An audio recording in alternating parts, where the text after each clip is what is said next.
Discover matches all the cash back you earn in your credit card into your first year. Accepted at 99% of places in the U.S. that take credit cards. Learn more at discover.com/yes. Here is Joey Taylor with the news. No. Turn on the news. This is the Herdline News. So last Monday, Stefon Diggs tweeted it's time for a new beginning, saying that he was about to be traded.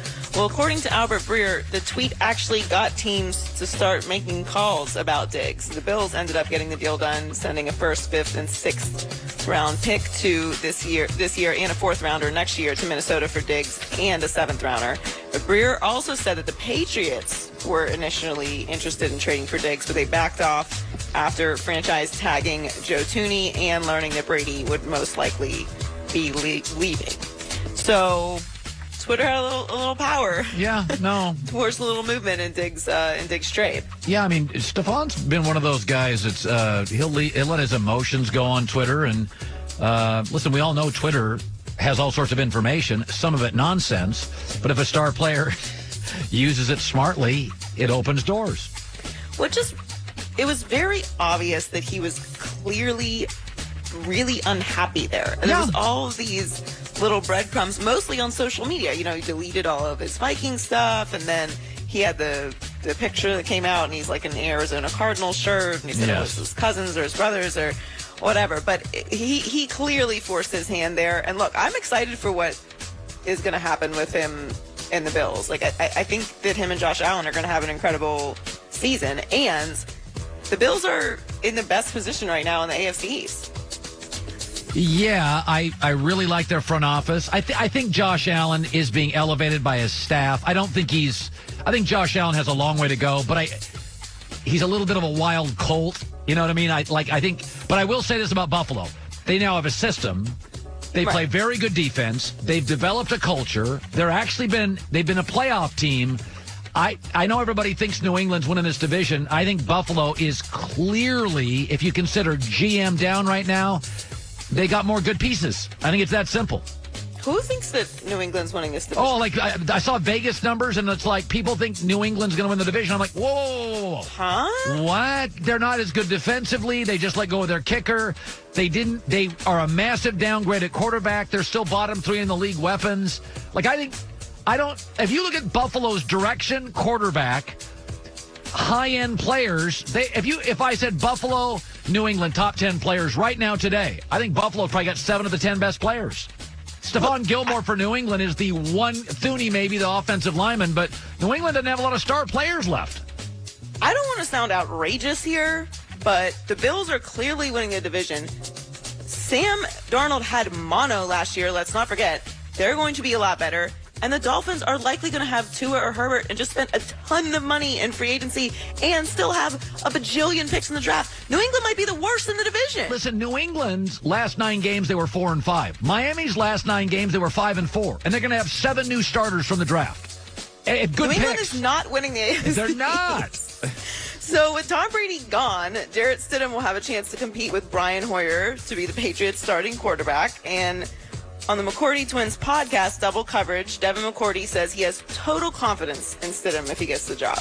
I love this boy. Steady out there, like I would be faking a blitz sometimes, and we make eye contact, and he just starts smiling and laughing. To me, there was weeks where like he was just on point. And those were some of our best weeks as a defense, mainly because Steady ate us up in practice leading up to the game, and I think put more pressure on us. So I really admire just how hard he works. I've gotten to know him off the field as well. He's a really good guy, young guy, but very mature. He's married, does all the good things. So, I think the Stidhams are going to be in New England for a long time. All right. We'll see. It's a great vote of confidence. Yes. Look, none of us know what Jarrett Stidham is. None of us. No. Right. He's played in 3 games, completed 2 of 4 passes for 14 yards and an interception. Yeah. We have no idea what he is. Yeah. But I'm still pretty sure that New England is not winning the AFC. Let me tell you what he's not. The best quarterback in the division. No. And that's generally who wins the division. And he's not Tom Brady. Right. But look, I'm willing to see what he does this year. Yeah. The other option is Brian Hoyer. I mean, I think we know what that is. So again, they've made it pretty clear they're not going to pursue a quarterback this year. I'm with you. If you said this morning, who do I like? I'd say Buffalo wins the division at 10-6. Jets, Miami are in the 9-7, 8-8, and New England 6-10, and I don't feel that's outrageous at all. They have the worst quarterback probably in the division after somebody gets Tua. I mean, honestly, it's like Darnold, Josh Allen, Tua, and Jarrett Stidham. Am I nuts? No, I feel like it's incredibly obvious. Yes, of course it is. I don't even think it's an argument. Right. So Jameis Winston is looking for a new team now that the Bucs have signed Tom Brady. And one person who hopes Jameis gets another chance is Tony Dungy. Yeah. And he made a very interesting comparison. He compared Jameis's first 5 seasons to the start of Peyton Manning's career. Yeah. You look at Jameis's numbers and Peyton Manning's numbers in those first 5 years. There's not a lot of difference other than Peyton's team won more. Peyton had, a lot of interceptions. He had a lot of things that he overcame, but his second 5 years were tremendous. And I think Jameis, maybe could have done that. The other thing Peyton had was he had the benefit of being in the same system, same offensive coordinator for 5 years, and Jameis didn't have that. So there's a lot of things you could say. I think the young man is talented. We'll see what happens. He is talented. I will say this. I would have no problem bringing Jameis on to compete with Dwayne Haskins. I think that's fascinating. That works for me. Because I will say this. Marcus Mariota is just not productive enough. Jameis is productive. That's not the issue. It's judgment and picks. It's a little Baker Mayfield. Baker can be productive. Too many bad decisions. There are certain guys out there that, like to me, they're just low ceiling guys. Jameis's ceiling is still high. It's just that can he, not just kind of, massively cut down on bad decisions? I mean, if you look at their numbers, they are very, very similar.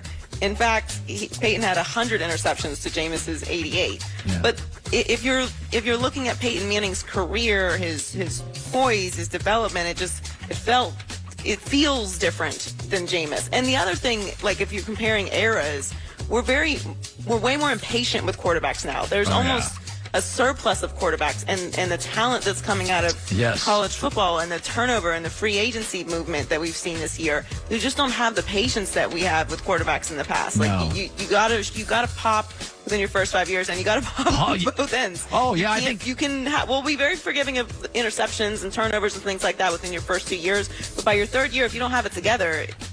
Listen, if Baker Mayfield struggles with this new staff, 8-9 games in, they've made a decision in the room, it's over.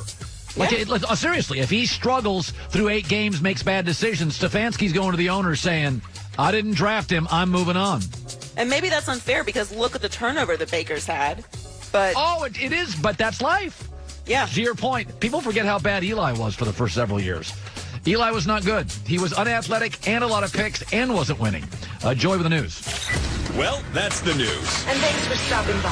The Herd Lie News. Well, the Cowboys lost their Pro Bowl Hall of Fame level center. What to do with Dak now? Because they're not the same team when Travis Frederick over the last couple of years hasn't played. They don't protect the quarterback. They don't run the football.